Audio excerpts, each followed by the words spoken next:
আমার বিশ্বাস সোনারগাঁর মাটির নিচে সোনাও আছে, যদি খুইদা কেউ বাহির করতে পারে। হ্যাঁ হ্যাঁ, কেননা 800 বছর আগে হাদিসের দর্শ হয়েছে এই সোনারগাঁয়ে।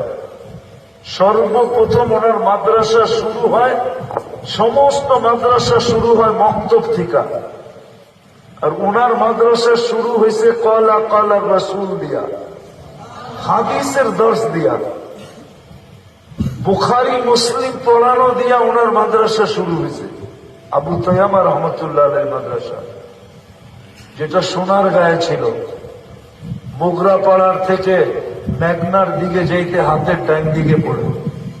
এখনো লেখা আছে 1268 সনে উনি মাদ্রাসা এখানে স্থাপনা করছিলেন। 1268 সন, ইংরাজি সন।